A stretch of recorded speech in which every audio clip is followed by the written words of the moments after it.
Hai, pagi ini saya lagi ke acara Nah, konjen ini untuk makanannya diaspora yang ada Indonesia. di Nah, ini sini ada ya. Dari makanan-makanan pertemuan sebelum dimulai. diaspora Indonesia yang ada di Lebih Philadelphia. baik dengar dulu deh nanti ya.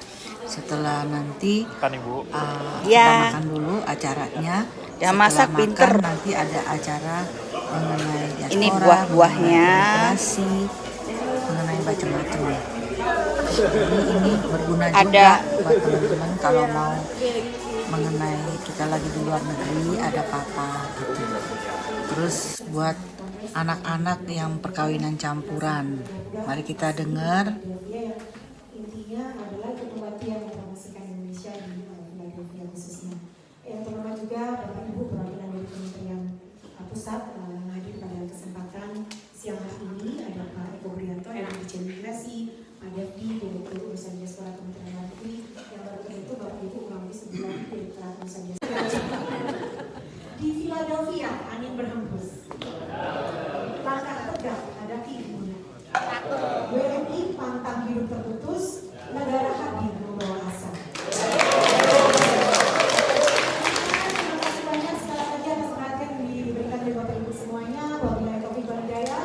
Wassalamualaikum warahmatullahi wabarakatuh.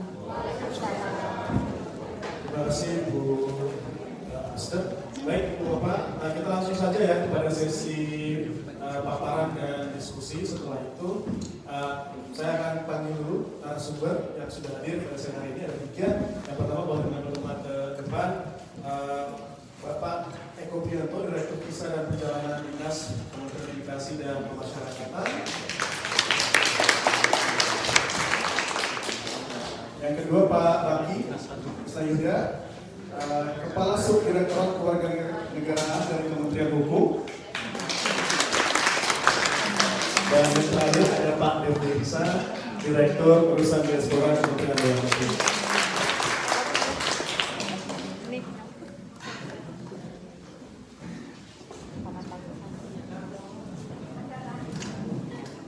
Baik Ibu Bapak sekalian, yang pertama kita akan mendengarkan paparan dari Direktur Visa dan Perjalanan Dinas Kementerian Bapak Eko Brianto yang akan membahas dan memberikan informasi tentang paspor SPLP yang saya yakin bahwa ini menjadi concern sendiri ya buat teman-teman yang ada di Philadelphia.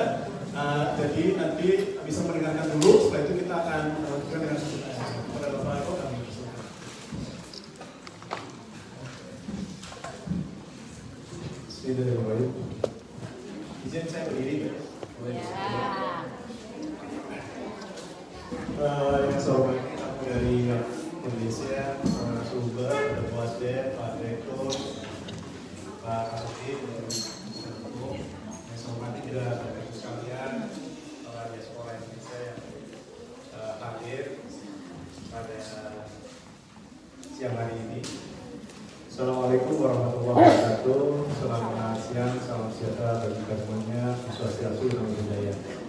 Bapak Ibu sekalian, alhamdulillah bersyukur bahwa pada siang hari ini kita bisa berkumpul bersama walaupun sebelumnya kita tidak pernah berkenal, namun setidaknya kehadiran kami di sini bisa memberikan sumbangsi, kami memberikan apa yang dapat kami berikan, apa yang dapat informasi yang akan dapat kami sampaikan kepada Bapak Ibu semua. Tadi Ibu Plato, saya ke pasar Plato.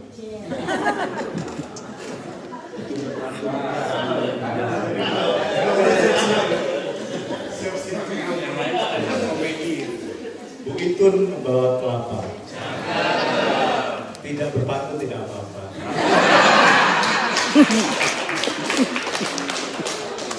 Bapak Ibu sekalian, jadi kalau kita bicara masalah concern, kami hadirkan di sini untuk kemudian menyampaikan apa menjadi kebijakan pusat sebenarnya tidak aksis 100%. Karena bagaimanapun kami juga harus menampung apa yang menjadi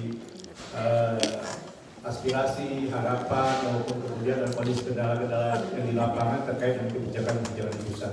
Jadi nanti apa yang akan kita diskusikan nanti, apa yang akan kita bicarakan ini sebenarnya lebih pada kemudian menyelaraskan. Jadi kebetulan pemerintah sudah membuat satu kebijakan, apa kemudian itu efektif dijalankan, atau kemudian mendapatkan isu-isu di lapangan yang itu bisa masih mungkin untuk disesuaikan. Karena apa? Karena kita ketahui bersama bahwa diaspora Indonesia itu tidak hanya di Amerika, tapi di seluruh dunia. Dan tentunya kebijakan diaspora ini diterbitkan juga berkaitan juga dengan arah kebijakan pemerintah negara setempat. Ini yang menjadi kami perlu menampung, kami perlu mengetahui apa yang menjadi concern atau reasoning ketika Bapak Ibu nanti kita berdiskusi di sini. Ini yang harus saya sampaikan, dan juga Bapak Ibu sekalian juga memahami bahwa tentunya apa yang kami sampaikan, apa yang kami sampaikan, kebijakan-kebijakan dari pusat yang kami sampaikan, tentunya itu ya menjadi satu sudah menjadi satu perhatian, menjadi satu concern dari pemerintah di pusat. Bapak Ibu sekalian, rekan diaspora, bahwa saya kemarin mencoba mengambil apa yang menjadi perhatian Bapak Dubes RI di Washington. Dari 4 fungsi kedutaan besar Bapak saya itu ya, jadi ada satu fungsi yang sangat menarik. Ya selain kemudian menjadi sebagai representasi pribadi, perwakilan pribadi dari Bapak Presiden, terus kemudian kerjasama, kemudian mewakili kerjasama pemerintahan negara, tapi ada satu yaitu perlindungan warga negara. Konteks perlindungan warga negara tentunya warga negara yang kita bisa sebut legal maupun ilegal. Jadi semua warga negara Indonesia itu jadi concern kami pemerintah untuk dilindungi. Namun yang harus kita perhatikan bersama, bicara perlindungan itu tidak hanya dalam aspek sudut pandang yang satu saja, hanya dari pemerintah. Namun kita juga berharap perlindungan itu akan berjalan ketika memang ada dua pihak yang kemudian saling mendukung. Dua pihak itu siapa? Dari pemerintah dan dari Bapak Ibu semuanya, para diaspora. Karena apa? Karena kalau kemudian kita bicara masalah perlindungan dan kita tidak tahu siapa yang dilindungi, maksudnya gitu, kita tidak tahu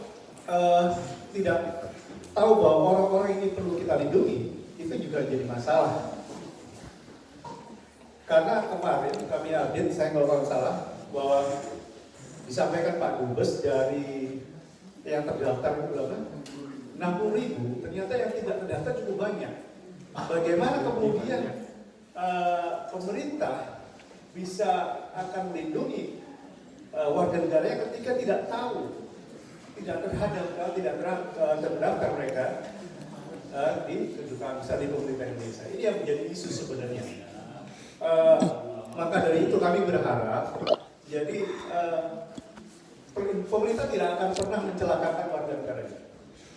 Pemerintah tidak akan pernah mencelakakan kami, kita satu negara, kita warga negara Indonesia, dan pemerintah punya kebijakan, pesan dari pemerintah pusat untuk melindungi warga negara Indonesia di mana saja. Yang menjadi sering jadi permasalahan adalah ketika kita tidak tahu, ya, surat perjalanan sama paspor, sebenarnya itu merupakan representasi atau bukti bahwa paspor itu adalah dokumen negara yang itu merepresentasikan warga negara seorang. Karena di luar negara ini saya buat literasinya, bahkan di US, Federal, di Jerman maupun di Uni Eropa, semua itu menyebutkan bahwa paspor itu merepresentasikan menjadi satu pembuktian bahwa warga negara itu negara dari apa yang dipegang dari negara tersebut. Jadi Pak, bukan ketika kita di lapangan kemudian menjadi KTP diakui. Kalau kemudian mohon maaf, yang pertama adalah yang saya ingin jelaskan terkait dengan perubahan masa berlaku paspor. Memang ada kebijakan Bapak Menteri pada saat ini. Kenapa kemudian sebelumnya 10 tahun penerbitan itu juga belum lama kan berlakunya, baru beberapa tahun yang lalu, kalau nggak salah 2 tahun yang lalu itu 10 tahun, tapi dengan pemerintah Bapak Menteri yang sekarang dikembalikan jadi 5 tahun. Kenapa? Bapak Ibu sekalian, ini kami juga pemerintah mempelajari kenapa kemudian dari 10 tahun ditarik kembali 5 tahun. Karena sebenarnya dikasih 5 tahun saja banyak, mungkin tidak di sini, diaspora yang tidak melapor.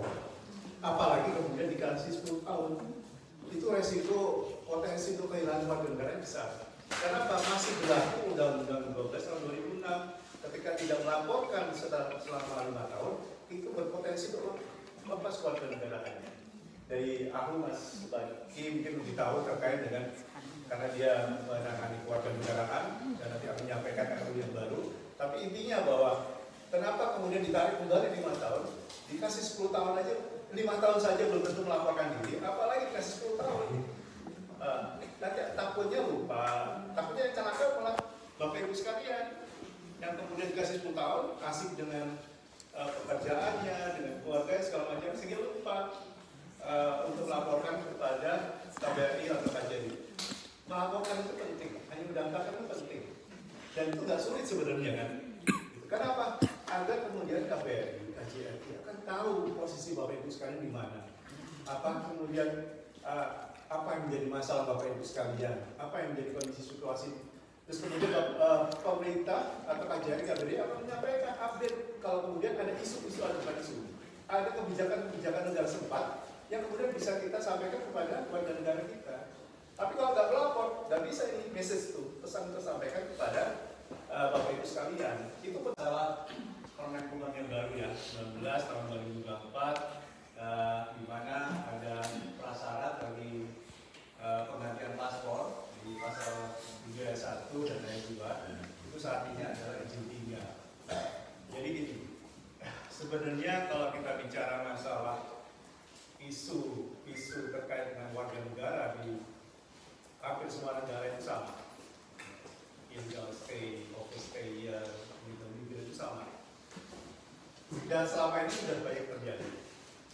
Kemudian juga selama ini kita ketahui bersama bahwa pemerintah negara setempat pun untuk tidak kita mengajak saudara-saudara kita untuk datang ke sini, jangan melakukan seperti inilah. Gitu. Ini sudah terlanjur, jadi kami mitigasi, kami lihat modus-modus yang dilakukan itu yang lama-lama ya. Tapi kedepannya. Nah teman-teman, karena ini panjang saya bikin 3 part mungkin. Terima kasih, silakan nonton di part kedua besok ya.